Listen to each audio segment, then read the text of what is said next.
o Thiago Massi. Ninguém vê que o problema desse elenco são Matheus Pereira, Marlon e William, corpo mole, ninguém coloca eles na geladeira. Ô, Thiago, eu acho que se o maior problema do time for o melhor jogador dele, nós temos um problema. E eu não vi o Matheus Pereira fazer corpo mole de forma alguma no último jogo. Inclusive, foi um dos caras que mais tentou ganhar a partida. Vocês viram a postura errada do Matheus Pereira, algo assim? Ô Caramujo, se existe o Neymar hipotético, existe o Matheus Pereira hipotético, né? Eu nunca vi, com todo respeito, uma torcida ter tanta raiva do melhor jogador do time.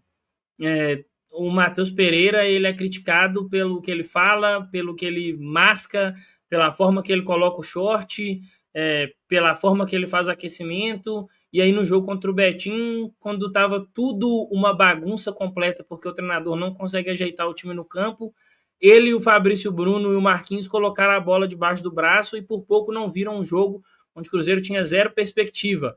Então, é o jogador que mais marcou gols e deu assistências para o Cruzeiro no ano passado. E aí o torcedor do Cruzeiro, ele cria uma ideia, um Matheus Pereira na mente dele, que, sinceramente, faz zero sentido.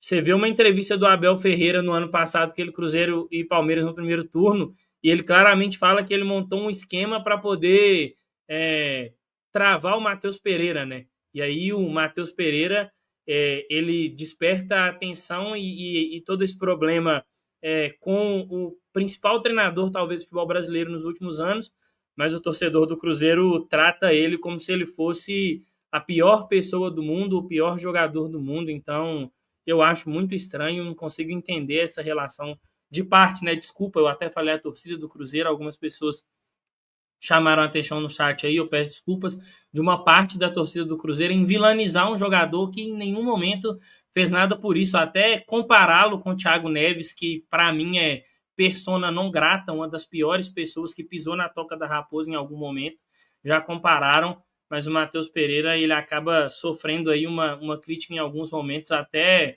desbalanceada por uma parcela, uma minoria mais barulhenta da torcida do Cruzeiro. Matheus Pereira contra o Betim, para mim só ficou atrás do Fabrício Bruno. Ele fez principalmente o segundo tempo muito bom. Inclusive, o goleiro do Betim, o Michael, salvou algumas oportunidades boas que foram geradas pelo Matheus Pereira, né? E colocar ele no mesmo balaio de William e Marlon é delicado. O William já há algum tempo não rende bem.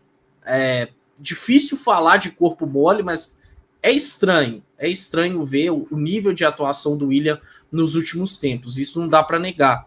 E o Marlon é um jogador mais limitado, né? E é um cara que tem irritado também pelo extracampo, mas principalmente pelo que faz em campo, porque assim, se ele pelo menos rendesse em campo, acho que a gente iria relevar, mas não é o caso, né? Inclusive, o episódio de número 150 de gol às costas do Marlon aconteceu no último sábado, né? Contra o Betim. A gente está, infelizmente, muito acostumado a ver isso. E aí colocar o Matheus Pereira em conjunto com esses dois jogadores que realmente, para mim, não merecem mais a titularidade é delicado.